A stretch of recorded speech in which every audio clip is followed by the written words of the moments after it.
lo cual se explica en buena parte también por una clase política corrupta, ¿no? que no ha terminado por ahuecar el ala, ¿verdad? Y que todavía la sufrimos. Nosotros creemos que se ganó la elección, porque aún donde se ganó la elección hubo fraude y hubo compra de votos, como es el caso de Hidalgo. Pero en otros lados donde hubo menos posibilidades de defender las urnas, ahí se sirvieron con la cuchara grande. Los bribones y simuladores de siempre caminaron unas cuantas cuadras y después se fueron en coches, ¿no? Le han dicho, no, tú no vas a cobrar, porque el día que cobres le vas a deber tu puesto al presidente municipal. Que en Morena dicen, caben todos. Yo creo que no. Por supuesto que no. Ni el estatuto dice eso, ¿no? Entonces, quien lo dice está mintiendo. Las opiniones expresadas en este podcast son responsabilidad exclusiva de quienes las emiten y no representan necesariamente la postura de Editorial Libre y del Frente Nacional para la Paz, AC. Este contenido tiene fines exclusivamente informativos y educativos y no sustituye asesoría jurídica profesional. Cualquier referencia a leyes o casos se realiza con fines de análisis y discusión académica. Artículo 1. Con Shaddai Vera Ángeles. Disponible en todas las plataformas. Hoy, en Artículo 1, nos acompaña una figura clave en la historia de la izquierda hidalguense. Economista, formado en la UAM y en el Colegio de México. Autor, funcionario público y defensor del voto desde los márgenes. Tonatiuh Herrera Gutiérrez ha pensado en la economía desde los pueblos. Ha escrito sobre mujeres indígenas, sobre perros como símbolos sociales y sobre cacicazgos del poder. Este episodio es una conversación sobre ideas, historia, justicia y futuro. Y también sobre por qué necesitamos que la economía deje de estar divorciada de la gente.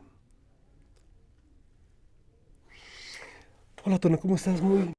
¿Qué tal? ¿Cómo estás? Buenas tardes, Estefan. ¿Qué te enseñó a crecer en Actopan sobre la economía real, sobre la economía de la calle? Bueno, yo creo que me lo enseñó Pachuca, ¿no? De Actopan soy, pero realmente donde he vivido es en Pachuca, ¿no? Entonces en la colonia Morelos, pues primero eran las afueras de la ciudad. Es una colonia que se formó a partir de un pequeño rancho que se llamaba el Shahue, ¿no? Donde había ajolotes, ahí donde está ahora Dos Caminos, la gasolinera, un poco al lado, y en Barranca Blanca, que tampoco existe, no me tocó ver ninguno de los dos, pero había ajolotes ahí en Barranca Blanca. Y eso nos habla de que había un Pachuca rural que se fue expandiendo, sobre todo a partir de los 70s, en que la población comenzó a crecer, ¿no? Y bueno, siempre me ha gustado de Pachuca los barrios, las colonias. Son muy pobres, pero a la vez son muy ricos, ¿no? En cultura, tradiciones, ¿no? Entonces creo que la economía, lo que enseña Pachuca es la diversidad, una diversidad de opiniones, de culturas, de religiones y por supuesto también de formas de vida. Aquí se dice que también surgió la charrería, ¿no? Todo el mundo se lo pelea, los Llanos de Apan, Pachuca y los de Jalisco. Yo creo que fue Pachuca porque era una zona relativamente plana donde había comunidades indígenas y donde se daba el, digamos, la ganadería, ¿no? Entonces la charrería nace cuando se autoriza a los indígenas a montar a caballo, ¿no? Pero sea donde sea, fue de los primeros lugares. Ahí habría agricultura, ¿no? Habría un semidesierto, que es lo que nosotros vemos todavía en Pachuca, a pesar de que en el Ben Gurión parecen negar nuestra historia ambiental y recaer otra vez en los mismos errores y excesos que se ha tenido en el pasado. Tenemos una palma, que es la palma pachuqueña, que es una palma que tiene un cierto grado de endemismo, es decir, se fue separando de otras poblaciones y había 4 poblaciones cerca y una estaba en el Ben Gurión, ¿no? Estaba porque pues ahora está arrinconada, había tecolotitos, ¿no? Y ahora pusieron una palma que desde lejos se ve, no sé si es la washingtoniana, si así lo fuera, pues ni siquiera del continente, ¿no? Entonces, es lo que uno puede ir aprendiendo. Está la minería en Pachuca también, ¿no? Que nos ha formado. Mi bisabuelo hacía ademes en la mina y mi abuela fue enfermera, ¿no? Mamá hizo su servicio social en la mina, papá y mamá apoyaron Liberación Minera, que a mí me tocó verlo desde muy joven, que fue el movimiento que luchó por los derechos de los trabajadores de la Compañía Real del Monte y Pachuca. Entonces eso es Pachuca, que es una ciudad muy interesante en la cual puedes aprender y vivir y sufrir también esta vida que es dura en Pachuca, pero también rica en otros aspectos. Vaya, Tona, qué interesante es el comienzo de tu vida. Y a tu paso por la UAM Iztapalapa y luego por el Colegio de México, ¿qué fue lo que pasó? Bueno, mira, yo me fui a México. Bueno, me hubiera gustado siempre ir a la UAM Iztapalapa porque había un conjunto de profesores que tenían un conocimiento amplio de la economía, y la economía se requiere que se tenga conocimientos no particularizados, no en una corriente, ¿no? Había neoliberales, keynesianos, marxistas, y eso le da riqueza a lo que uno va aprendiendo, ¿no? También lo mismo en el colegio, ¿no? Yo venía, pues obviamente, de tratar de estudiar en la UACH, ¿no? En la prepa, ¿no? Pues, seguramente me hubiera gustado siempre estudiar en la UAM, pero en la Universidad Autónoma del Estado de Hidalgo, pues estaba el porrismo, ¿no? En su pleno apogeo. Era difícil, ¿no? En mi caso, un abuelo mío fue director del ICLA, mamá estuvo ahí, papá también, ¿no? Y yo siempre, es una universidad que le he tenido eh, pues sentimientos eh, muy arraigados hacia ella, ¿no? Ahí estuvo César Becerra, yo no lo conocí, pero fue un gran licenciado y revolucionario también, ¿no? Entonces había una gran tradición liberal que se durmió, se aplastó con el porrismo, y por supuesto estudiar en México, aunque hubiera seguramente escogido ese camino ahí, pues me permitió un poco salir del ambiente de violencia que se vivía en aquella época en el medio universitario en Pachuca. Ay, Tona, qué cosa tan intensa y pues tan real, ¿no? Yo he escuchado historias de mis padres, de mis abuelos, y sí, efectivamente, eso del porrismo, la verdad es que sí era una cuestión bastante fuerte, ¿no? Y cambiando un poco de tema, pero siguiendo pues en la misma tesitura, eh, ¿cuál fue la motivación o motivaciones que te llevaron a integrarte al Partido Socialista Unificado de México y después ya a una izquierda formal? Bueno, yo creo que de mis padres aprendí lo que era la lucha social, pero yo también tenía cosas que me inquietaban, ¿no? En particular, era terrible el, la losa que se tenía la sociedad mexicana y la hidalguense, una falta de democracia, un prismo ramplón y brutal que no permitía la crítica, ¿no? Eso se veía desde que uno era niño, ¿no? El primer acercamiento que yo tuve fue vender las revistas que le llegaban al Partido Comunista ahí en los portales de la Plaza Juárez, ¿no? Ahí en los mismos portales, ¿no?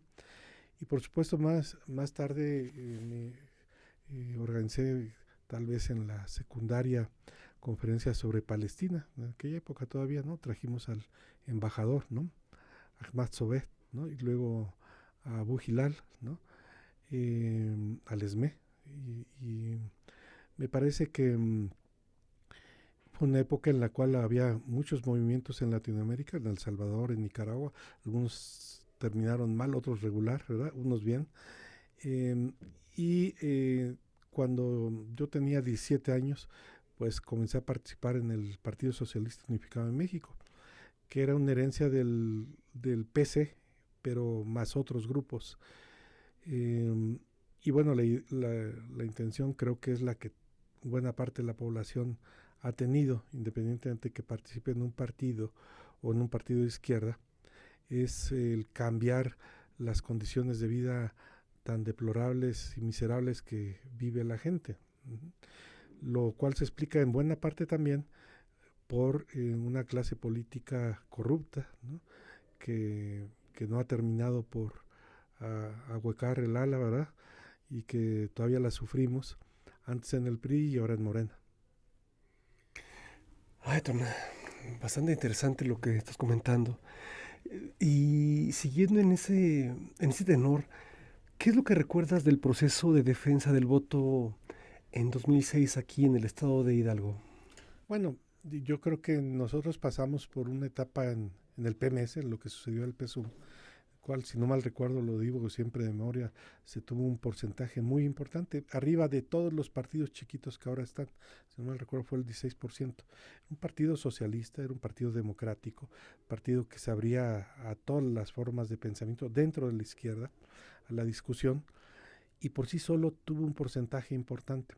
Eso habla de que había una intención de cambiar en la sociedad que se manifestó en el 88 con Cuauhtémoc Cárdenas, el cual participó la izquierda. Yo creo que Cuauhtémoc Cárdenas es sin duda el gran dirigente que tuvo la izquierda desde el 88, ¿no?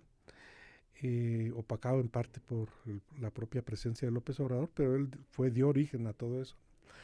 Y entonces había una intención de cambiar esa losa, y ese fue el gran salto, creo yo.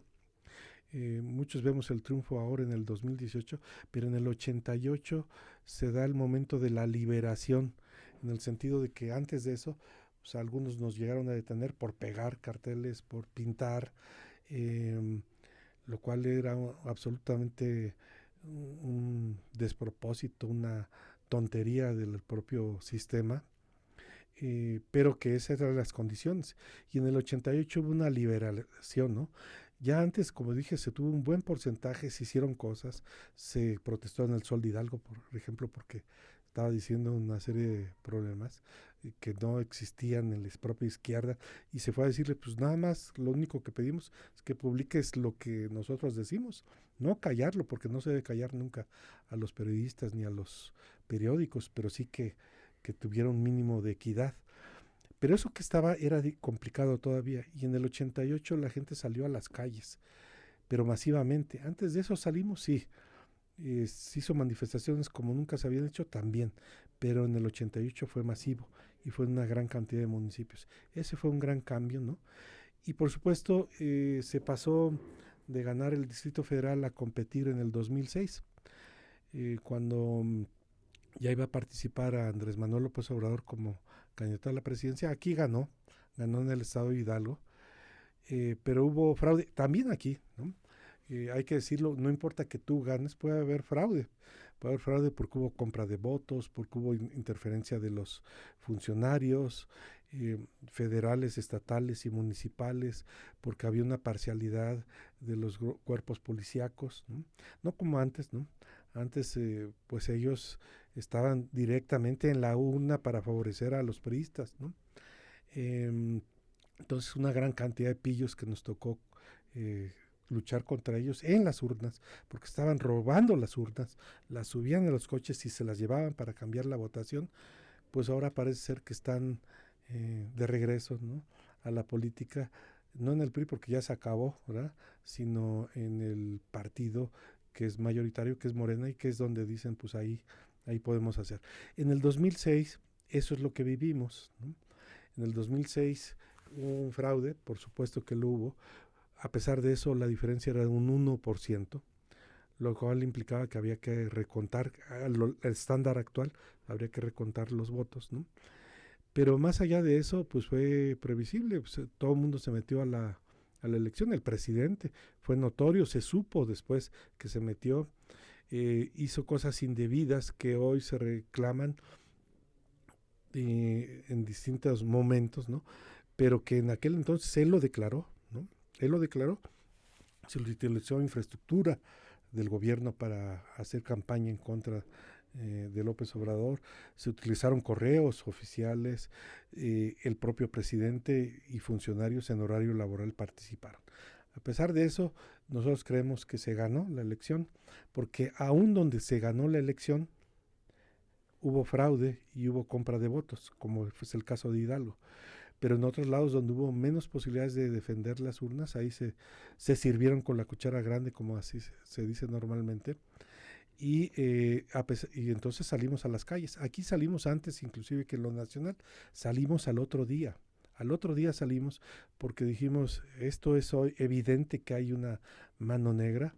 Aquí se defendieron, por ejemplo, en el caso de Pachuca, las urnas solamente hizo el hueco la gente de José Guadarrama, que se le había dado espacio para que cuidara las urnas, y se quedaron vacías 16 casillas, ¿no? Fue el único vacío que hubo realmente, pero eso fue pues por el error de darle espacio a ese tipo de gente, ¿no? Pero se salió a las calles, inmediatamente se tomó las instalaciones de la Policía Federal, ¿no? Se marchó caminando de Pachuca a la Ciudad de México. Los bribones y simuladores de siempre caminaron unas cuantas cuadras y después se fueron en coches, ¿no? Pero sí se hizo la caminata, ¿no? No mencioné, por supuesto, a Luciano Cornejo, ni Isidro Pedraza, ni José Guadarrama. No dije que eran los simuladores y los bribones, ¿no? No lo voy a hacer en este momento, ¿no? Pero eso es lo que se vivió. Y por supuesto tampoco a Sergio Hernández del Panal, ¿no?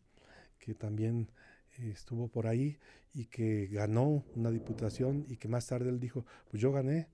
No habló de la ola, una ola por la cual se ganaron los senadores, diputados, ¿no? Sino que ellos pensaban o dijeron, ¿no? Yo creo que nunca lo pensaron de verdad, dijeron ganamos nosotros solos, ¿no? Lo cual es risible, por supuesto, ni quien conociera en ese momento, a pesar de ser dirigente charro del CENTE, a Sergio Hernández, ¿no? Ay, Tony, estaban bastante intensos todos los puntos que tú comentas. Tú, por ejemplo, has trabajado en instituciones públicas clave. ¿Cuál crees que es el mayor obstáculo al que se enfrenta la economía? Actualmente, bueno, la desigualdad. Hay un freno que existe, ¿no? No es un freno actual, sino tenemos desde la época de la Nueva España. Por ejemplo, yo doy siempre la comparación entre los ingleses y los españoles. Los españoles tenían una tecnología que era de punta en muchos aspectos, inclusive en el textil, pero no pudieron competir con los ingleses porque los ingleses producían para las masas y los españoles producían para los ricos.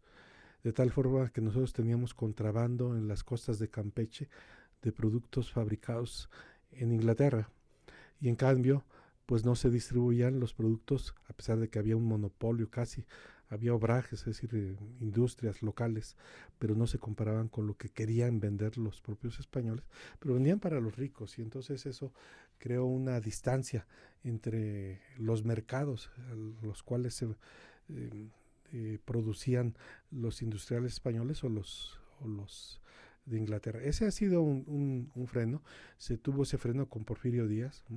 Alguien habla de el avance, ¿no? Fue un retroceso, porque con Porfirio Díaz hubo una mayor concentración de la tierra, hubo mayor pobreza, y eso, por supuesto, implica que los mercados no avanzan respecto a otros países, ¿no? Y en México hemos tenido una enorme desigualdad.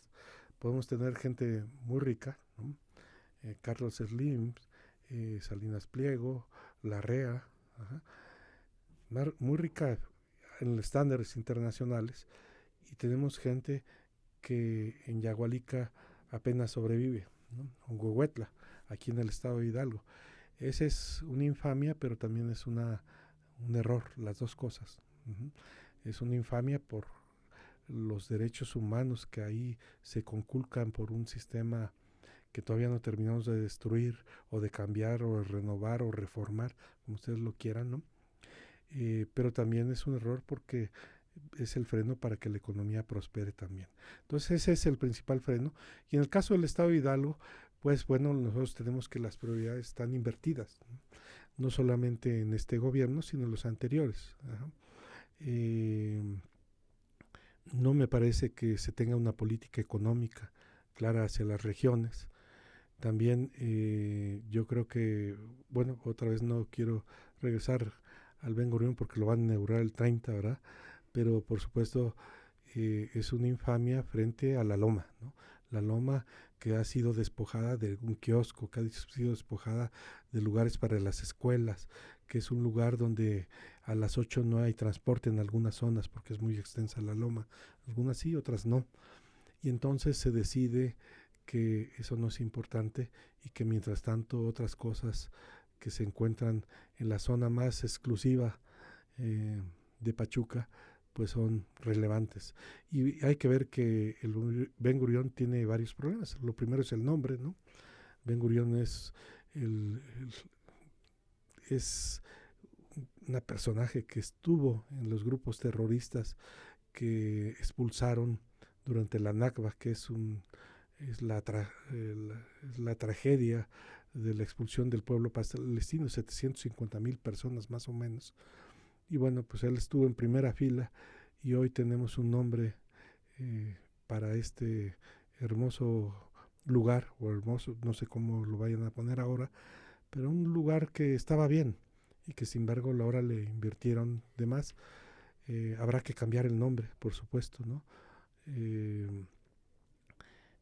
Sobre, por lo que ocurrió hace muchos años, pero también por lo que ocurre ahora en Gaza.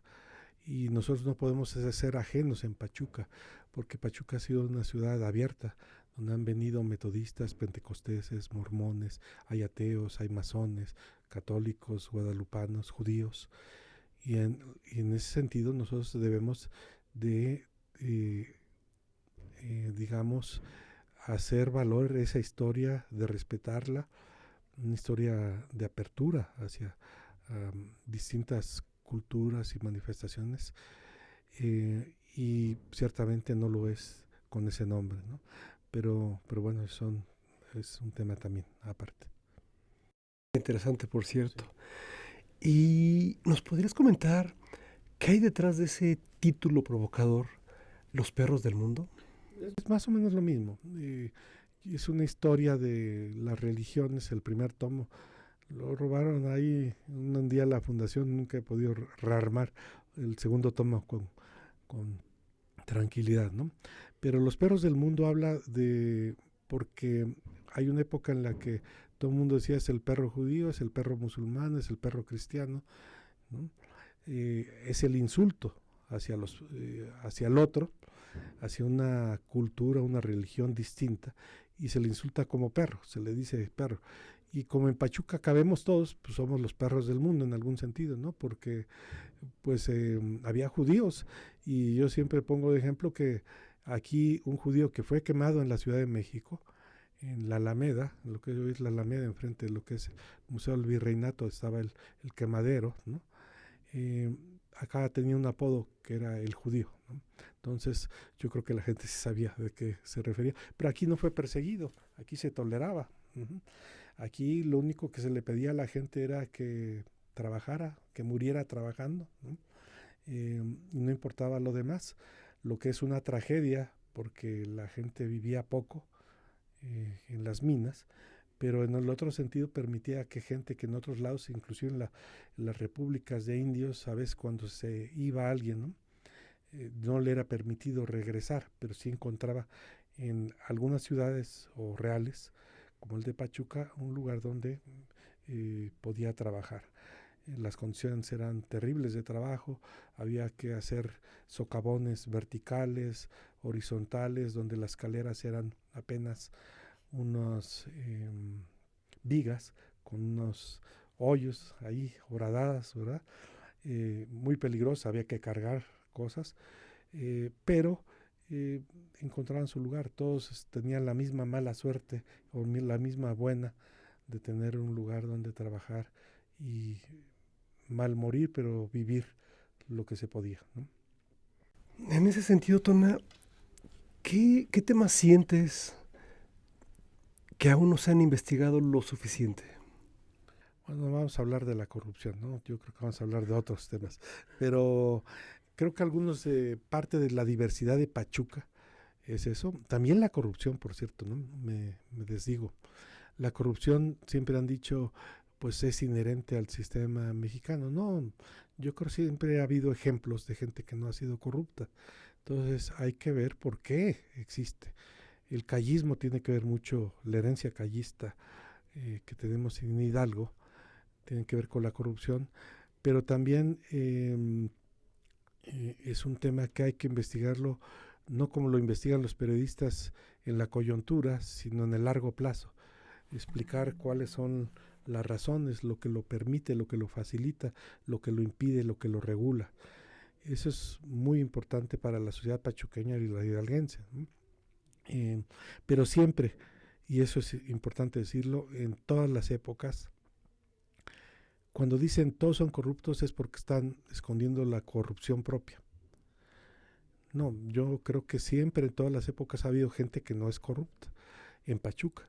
Y creo que el mejor ejemplo lo tenemos en los profesores liberales que formaron inclusive a los hijos de los caciques. También que los hijos de los caciques se volvieron contra los porfiristas, ¿no? Estoy hablando de Amado Peredo y de Francisco Noble como ejemplos, pero no fueron los únicos, hubo muchísimos. Y entonces, ¿a quién estuvieron de alumnos? Alfonso Cravioto, que fue hijo de un gobernador terrible, ¿no? Porfirista, pero que él combatió el porfirismo. Uh-huh. Estaba Fernando Tagle, hijo de Antonino Tagle, también otro gobernador. El gobernador mandó a asesinar, se dice, a Sotero Lozano, un campesino levantado en armas del movimiento de los llamados bandidos comunistas de Pachuca, ¿no?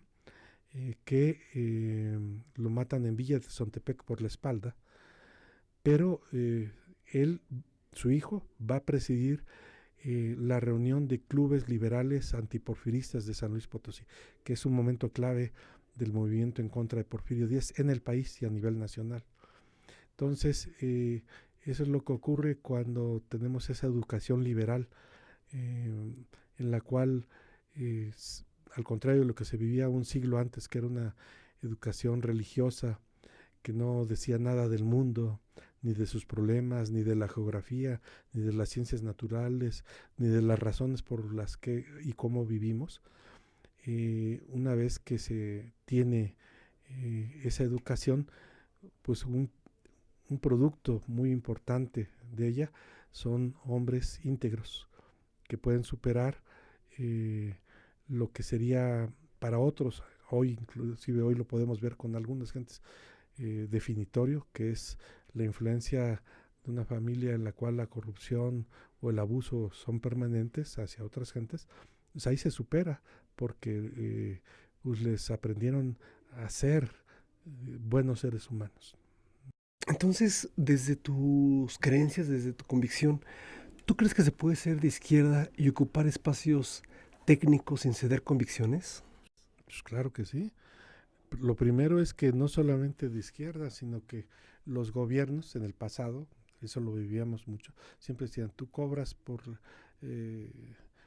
alzas la mano a la izquierda y cobras con la derecha, lo cual no tienen ni idea a quién se lo decían. Se lo decían a profesores universitarios, a profesores, ¿no? No se lo decían a funcionarios altos. Esa es una terrible estupidez y de demagogia en la cual se plantea que alguien es dueño del gobierno. El gobierno no debe tener dueños, el gobierno es del pueblo, de todo el pueblo. Y entonces quien piense en ese entonces y hoy, quien piensa así está muy equivocado. Y la gente de izquierda debe combatirlo antes y ahora, con igual fuerza, no importa quién esté en el gobierno. El gobierno es una expresión de la o debe ser una expresión de la participación de todo el pueblo y debe representarlo en ese sentido. Entonces, de siempre ha habido gente de izquierda que ha trabajado en el gobierno y lo ha hecho muy bien.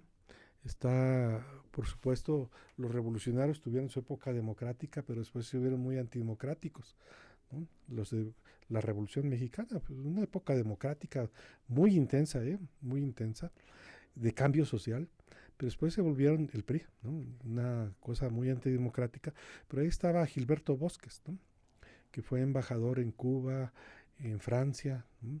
Fue preso por los nazis, ¿no? Y salvó republicanos españoles, judíos, y después sí tuvo una trayectoria dentro del gobierno ejemplar. Heriberto Jara, ¿no?, que estudió en Pachuca y que junto con Mújica fue los que conceptualmente diseñaron la Constitución de 1917, que es una constitución avanzada. Pues él no se pervirtió como otros que ahí estaban. Y también en Hidalgo, ¿no? O sea, siempre que nos dan ejemplos muy lejanos, ¿no?, en el tiempo o en el espacio, nos quieren decir que no se puede hacer aquí.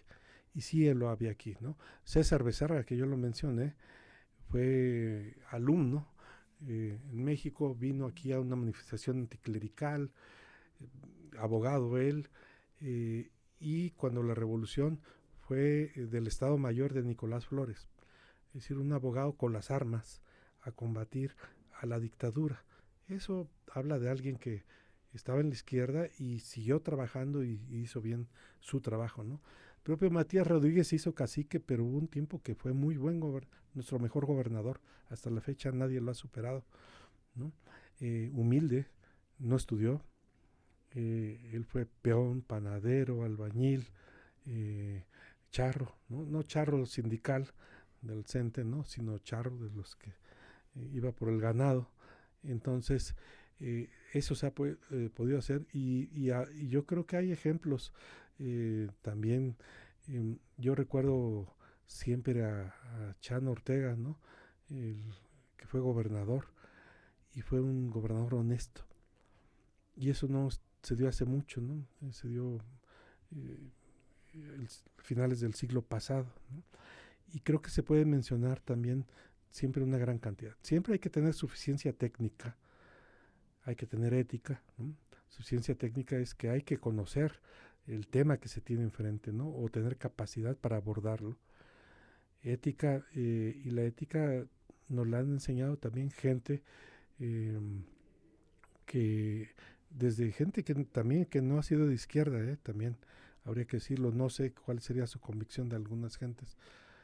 Yo creo que inclusive en el desamparo total frente al enorme poder que puede tener un presidente de la República, se cuenta de un compadre fallido presidente, no porque no haya sido, sino porque fue mal presidente, que llegó un día a Hacienda y dijo, pues deme todo lo que está ahí, y el empleado que estaba ahí le dijo, no, no se lo damos, ¿no?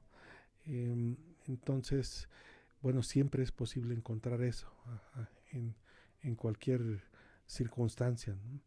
Entonces, cualquiera lo puede hacer, no necesita ser de izquierda, pero los de la izquierda están obligados, y sobre todo cuando hay un gobierno de izquierda, es que no todo lo que se ordena tiene por qué ser acatado, ¿no? Eso que se lo dejen al PRI, ¿no? Yo creo que nos podríamos seguir con preguntas y preguntas y preguntas y ahondar muchísimo pues en cada tema que tú abordas, ¿no? Pero, ¿qué enseñanza te gustaría dejar a estas nuevas generaciones que el día de hoy se preguntan si aún vale la pena militar? Bueno, yo creo que pueden o no militar. Lo que no pueden dejar de hacer es tener una posición frente a la vida y los problemas de su entorno.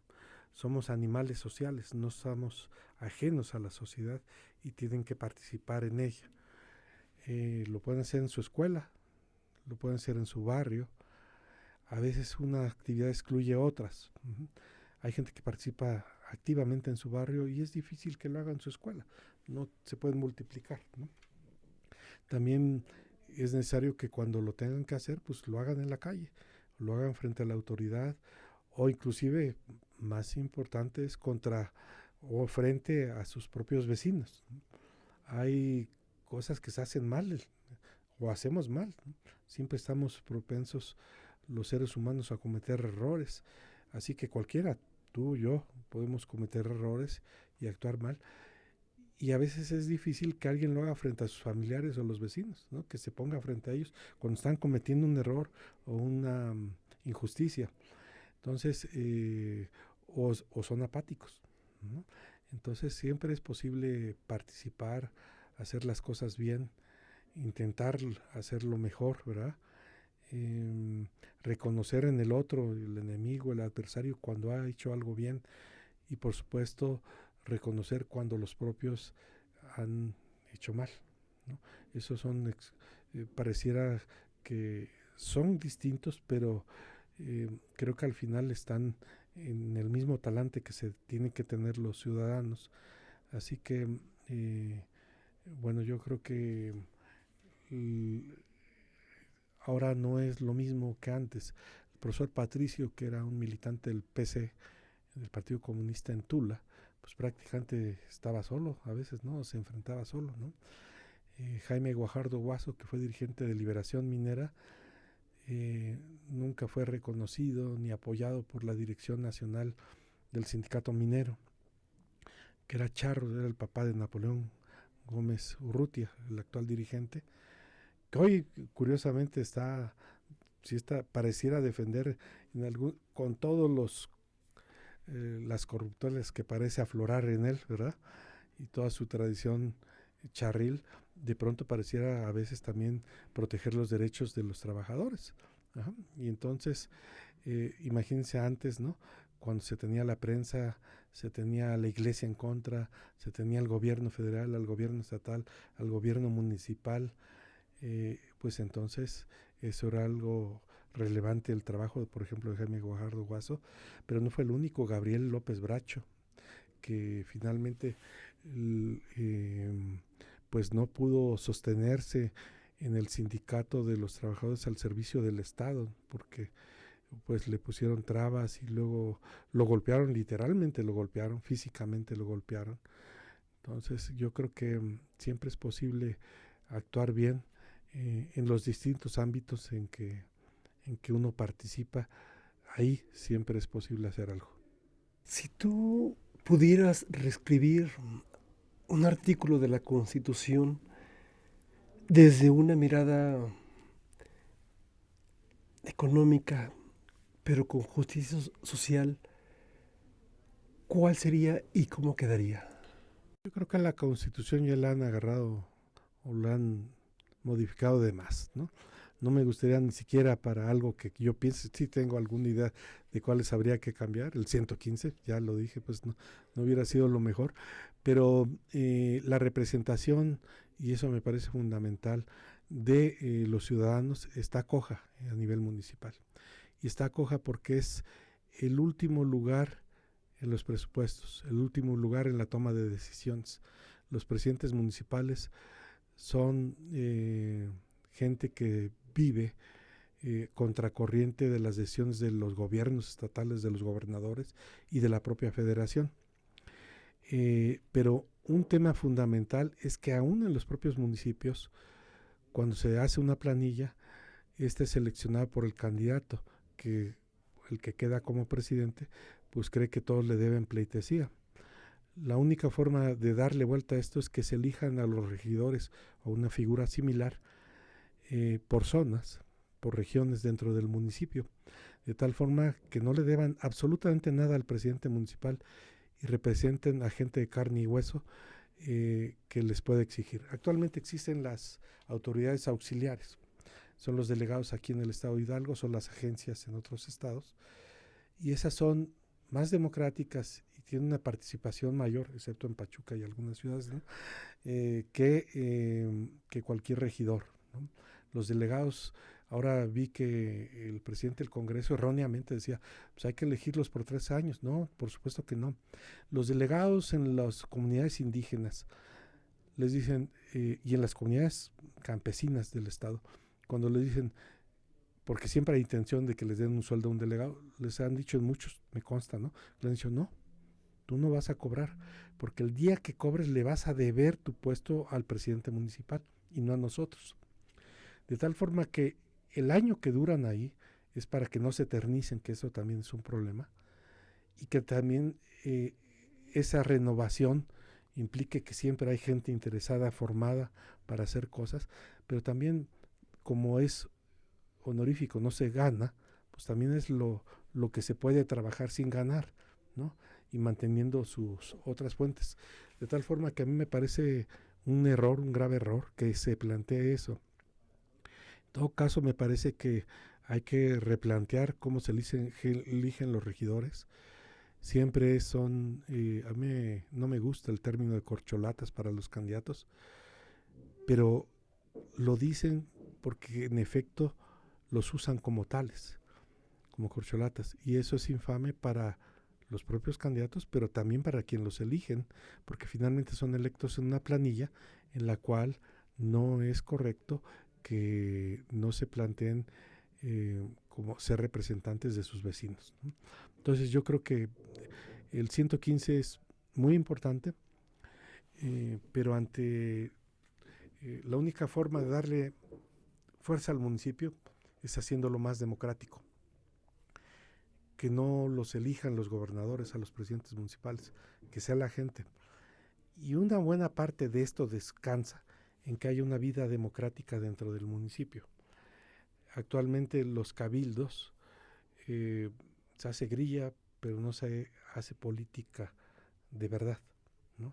No se actúa con democracia, no se está representando a alguien en particular, sino que es una representación un poco abstracta, ¿no? La que se tiene. Yo creo que el 115, que es donde se plantea cuáles son las funciones del municipio, cómo se organiza, debería recoger esto en todo el país, pero es más palpable esa necesidad en un lugar como el estado de Hidalgo. Ah, qué tema tan fuerte acabas de tocar, Tonay. Me hiciste recordar ahorita un tema tan importante a nivel nacional y ya en algunas entidades federativas que también pues ya es un hecho. Y estamos hablando de los poderes constituidos, ¿no? Cuando el constituyente permanente se forma y crea estos poderes constituidos, es decir, el poder es uno, pero dicen, pero para su ejercicio va a ser ejecutivo, legislativo y judicial. Y bien tú planteas que efectivamente, ¿no? O sea, debe de haber una democratización en este sentido. ¿Y qué opinas con esta reforma judicial al Poder Judicial de la Federación, que al final del día era un contrapeso de los demás poderes, ¿no?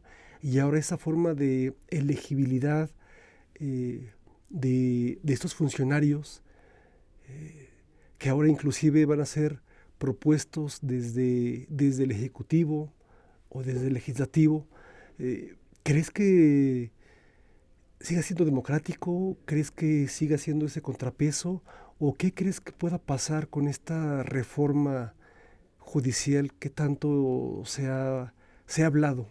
Creo que hay varios juristas que dicen el Poder Judicial no debe participar en las elecciones, porque cuando se elige entra en el plano del político tradicional para ganar una elección, y ahí ya se rompió el tema, porque él debe de fallar si es justo o no algo, independientemente de si la sociedad siente que debería ocurrir algo distinto, ¿no?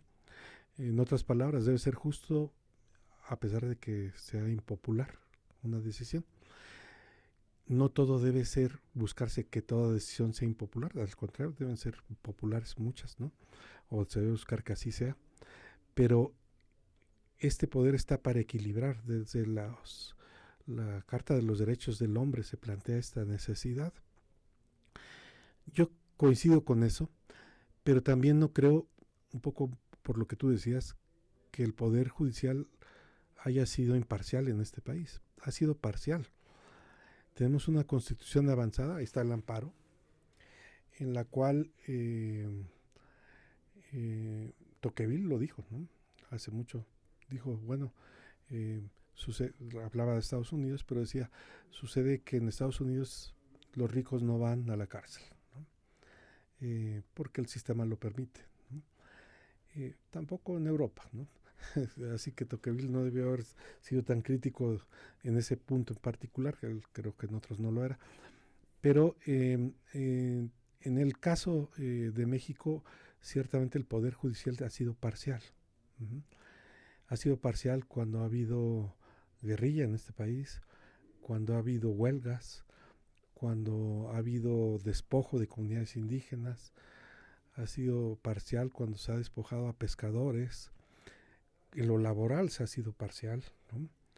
Y entonces uno dice, bueno, es correcto que no se haga de esa forma, pero ciertamente el Poder Judicial necesita una sacudida, ¿no? Uno desearía que estuviera mejor diseñado todo este proceso. Yo creo que está mal diseñado.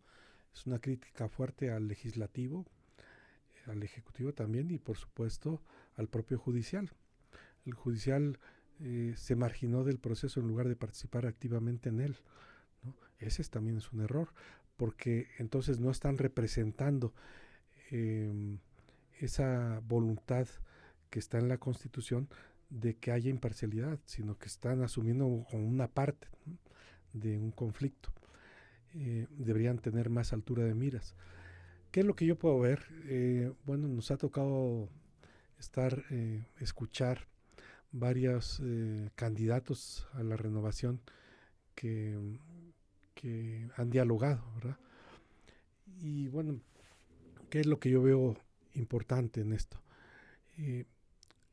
No se acercaban antes a la población. Es de mucho contacto el Poder Judicial. Siempre está frente a los temas más horribles que tenemos en la sociedad. Y sin embargo, de alguna forma, se aislaban de la gente. Entonces ahora han tenido que escuchar qué dice la gente de ellos. Y eso creo que es saludable. Lo que no es saludable es si no salen a votar los ciudadanos, si tienen que salir a votar.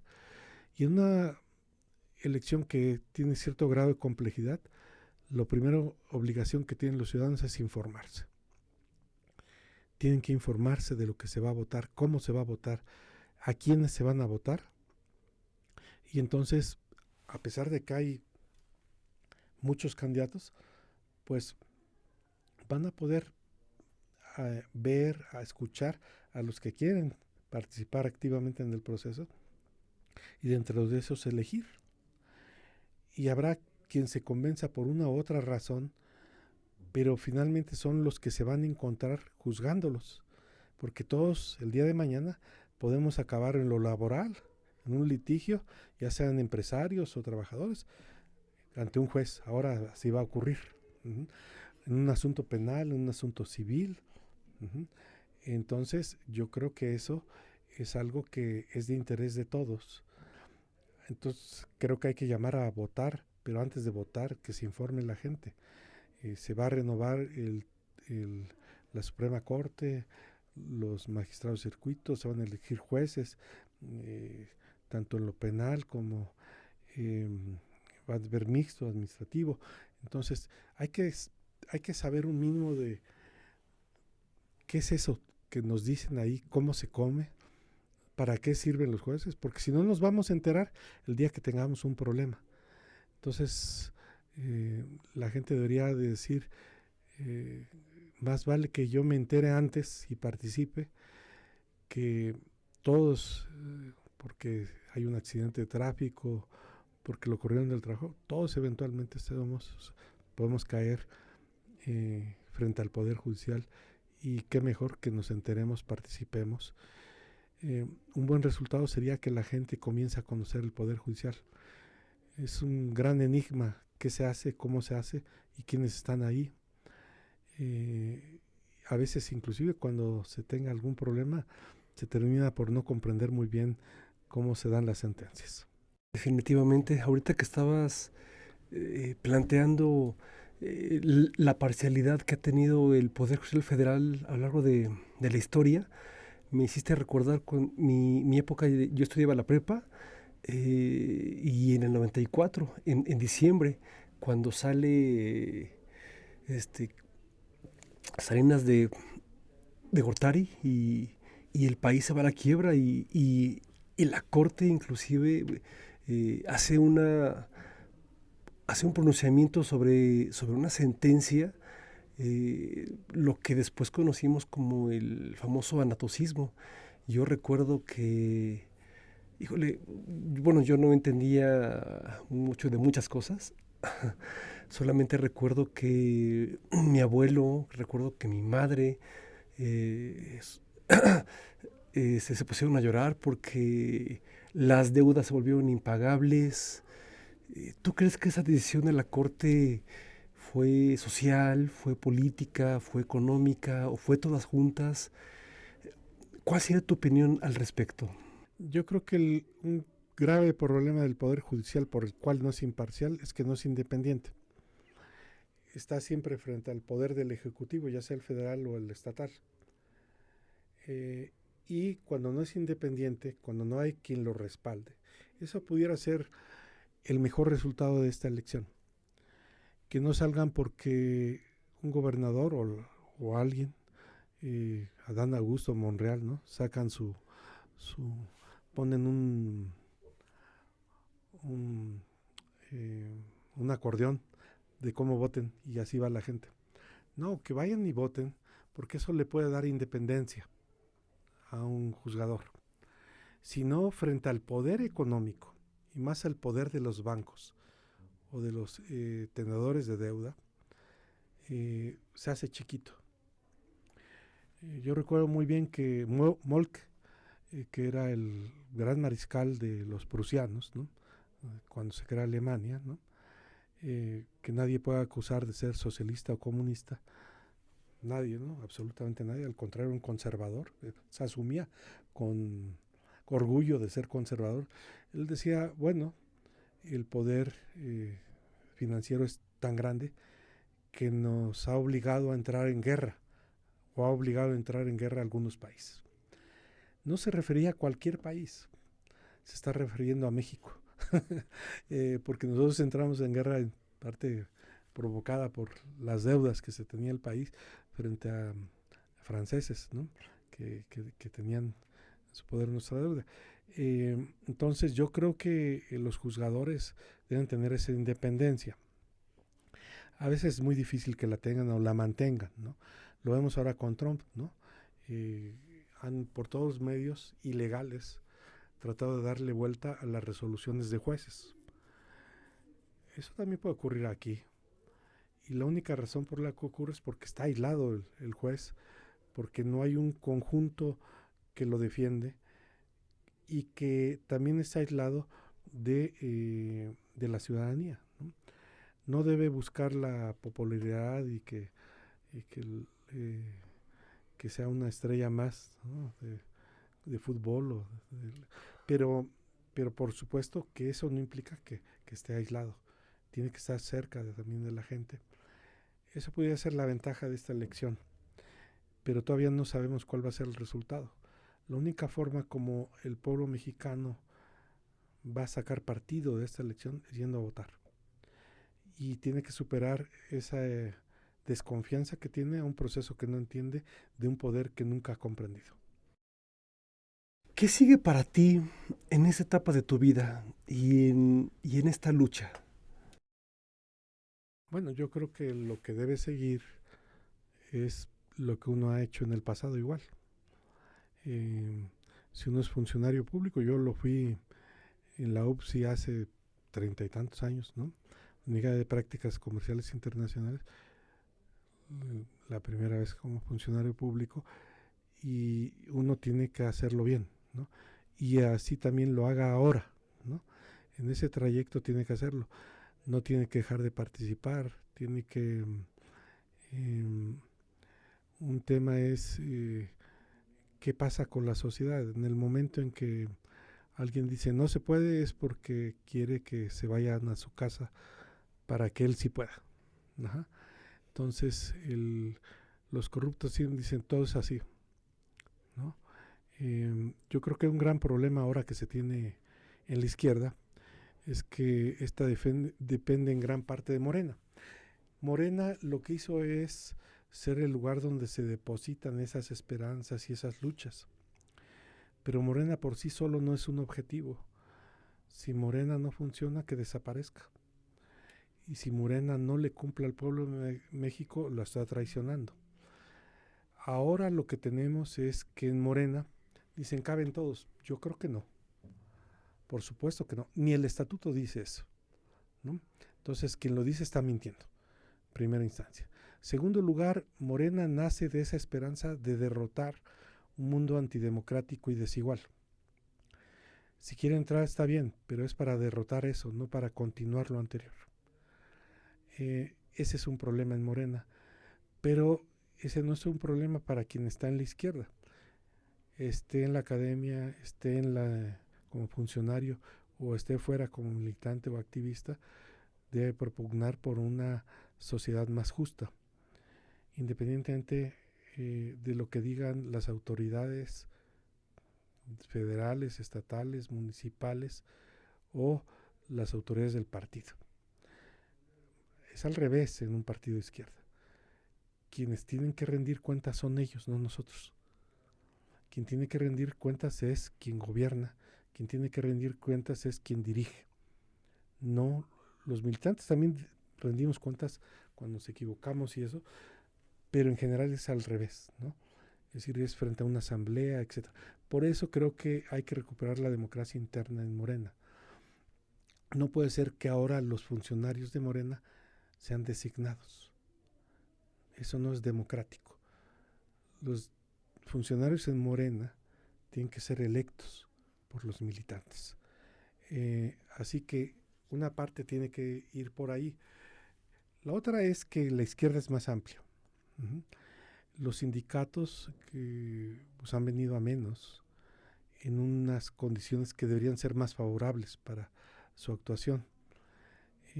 Creo que algunas cosas se han eliminado que son muy, muy, muy buenas y no son algunas sin importancia. Por ejemplo, los contratos colectivos de protección, que eran poco menos que el crimen organizado. Es decir, lugares donde firmaba alguien por los trabajadores y entonces los trabajadores no tenían una representación efectiva. Eso es muy importante. Pero ha faltado democracia y lo vemos en el propio Estado de Hidalgo. Hay problemas en el sindicato de trabajadores al servicio del Estado, hay problemas en Pemex, hay problemas en salud, hay problemas en educación. Así que hay todavía un buen espacio para que la izquierda avance en ese sentido. Y como en muchos otros, en las comunidades indígenas se quiere reconocer los derechos sin reconocer el derecho a decidir de las comunidades indígenas. Y ese es uno de los primeros derechos que hay que reconocer, a que decidan buena parte de su destino. Así son las cosas en la izquierda y creo que eso es lo que tendríamos que transitar quienes estamos en ella. Militando no, creo que eso es lo que tendríamos que hacer. Muchísimas gracias. ¿Dónde puede la gente leer tus publicaciones o seguir tu pensamiento? Bueno, pues yo creo que ahora yo publico en el Universal, en el Nacional, no en el del Estado de Hidalgo, ¿no? Ahí pueden verlo, a veces, siempre algunos lo publican en el físico y otros en el digital, va cambiando ahí, es cosa de los editores, pero pues ahí lo pueden consultar y es gratuito, ¿no? Bueno, no siempre, ¿no? A veces le ponen, van como uno y uno, ¿no? Que le ponen candados, ¿no? Ahí, pero bueno, es lo natural que hagan los periódicos para sobrevivir, ¿verdad? Pero ahí puede verse. También participo con otros compañeros en Vientos Nuevos, es una gaceta que intenta estar en lo actual, las cosas que se pueden hacer, ¿no? Y bueno, más que seguirlo a uno, que sigan la realidad, ¿no? Que se enteren qué sucede, que no se los cuenten, ¿no? Estona, muchísimas gracias porque en estos tiempos de inmediatez, tu historia nos recuerda que el pensamiento es también un acto de resistencia y que no hay justicia sin memoria, ni economía sin dignidad. Artículo 1, con Shaddai Vera Ángeles. Disponible en todas las plataformas.